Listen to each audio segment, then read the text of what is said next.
Pemerintah Kota Banjarmasin terus melakukan pembenahan wan penanaman pohon di Taman Kamboja di Jalan Anang Adenansi, Banjarmasin Tengah, sehingga keberadaan ruang terbuka hijau ini semakin indah wan rindang. Selain berada di tengah kota, keberadaan ruang publik ini juga sangat menarik untuk bersantai baik siang maupun malam hari.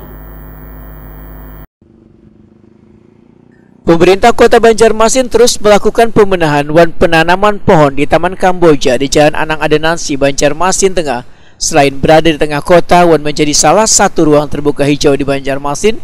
Keberadaan ruang publik ini sangat menarik untuk bersantai baik siang maupun malam hari. Wali Kota Banjarmasin Ibnu Sinawa atau Kuni Prima TV Baisukan Senin 17 Januari 2022 mendahkan Taman Kamboja wahai kegiatan gerakan penanaman 1 juta pohon yang dilaksanakan serentak di Provinsi Kalimantan Selatan menjadi salah satu tempat penanaman ratusan berbagai bibit pohon, sehingga keberadaan ruang terbuka hijau ini semakin indah wan rindang. Ibnu Sina pun mengajak seberatan warga untuk mendukung gerakan penanaman 1 juta pohon dengan cara turut menanam wan memelihara pepohonan di lingkungan maupun di halaman rumah.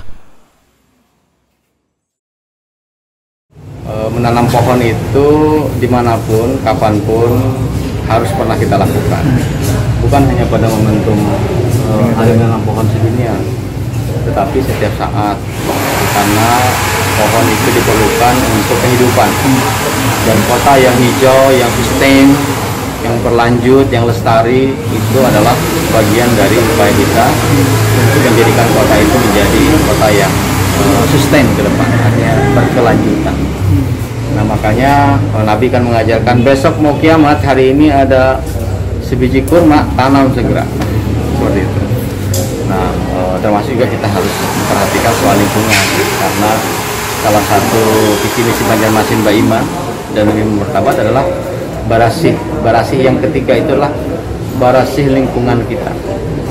Termasuk di sini kita jaga, pelihara, wujud kebijakannya bisa larangan kantong plastik, bisa buang sampah pada tempatnya, bisa eco-brick, mengolah sampah dan lain sebagainya. Seperti itu. Tanam pohon sedekah oksigen juga. Ibnu Sina berharap warga turut menjaga pepohonan yang ditanam di Taman Kamboja dari tangan-tangan jahil agar pohon-pohon tersebut tumbuh dan berkembang menghiasi keindahan ruang terbuka hijau ini.